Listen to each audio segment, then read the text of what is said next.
Ya, sahabat semua yang merasa paling pintar, merasa paling cerdas, sekarang kita gunakan pikiran kita, kecerdasan kita untuk memilih calon presiden dan calon wakil presiden. Nah, sekarang coba kita ibaratkan seandainya kita ya, Anda semua kebetulan punya rumah yang cukup besar ya. Di situ Anda sebagai tuan rumahnya. Nah, Anda semua mempunyai banyak pembantu di situ. Baik itu nanti ada yang tukang kebun, ada yang tukang ngepel, ada sopir di situ, ada tukang masak dan lain sebagainya. Nah, di antara pembantu-pembantu itu ya, ada yang protes, misalkan kok rumah ini kotor amat. Terus, wah ini kok masak ya belanjanya boros amat.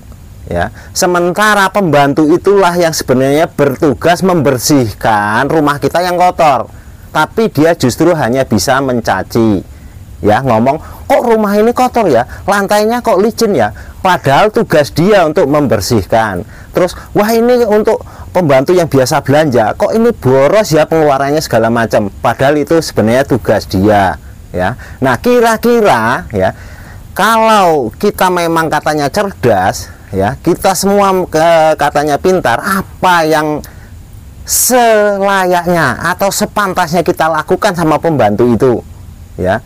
Mungkin kalau saya pembantu itu langsung tepak, kita depak, ya. Karena apa? Kita sudah memberikan kepercayaan ya ke pembantu itu untuk ngurus rumah tangga kita, ya, untuk menyopiri kita, untuk membersihkan rumah kita, untuk masak ya, untuk belanja, mempersiapkan menu-menu yang memang kita inginkan.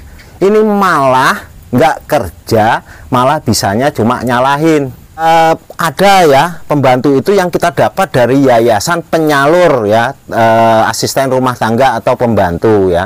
Memang yayasan itu tidak ikut bekerja di rumah kita, tapi yayasan itu yang memperkerjakan pembantu di rumah kita itu ikut menyalahkan, kok rumah si A ini kotor, lantainya ya kalau kita jalan kok licin, bisa kepleset dan lain sebagainya. Ini kan yayasan yang nggak benar.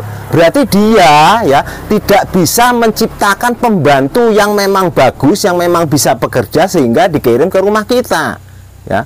Nah, ini ya yang terjadi pada kondisi saat ini, saat pemilu. Mereka masih berada di satu rumah, mereka punya pekerjaan masing-masing. Bukannya kerja, malah mereka mencaci pekerjaannya sendiri.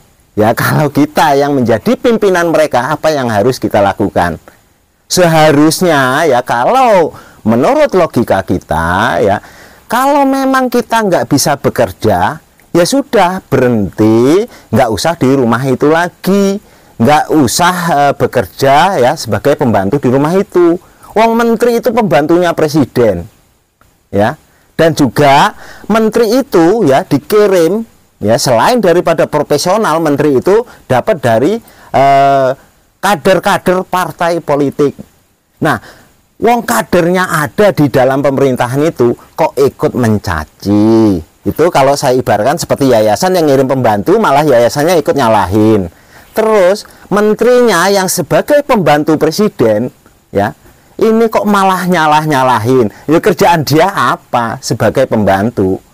Ya, harusnya pembantu itu membantu juragannya. Nah, dalam hal ini kalau menteri membantu presidennya, bukan nyalahin kerjaan dia sendiri.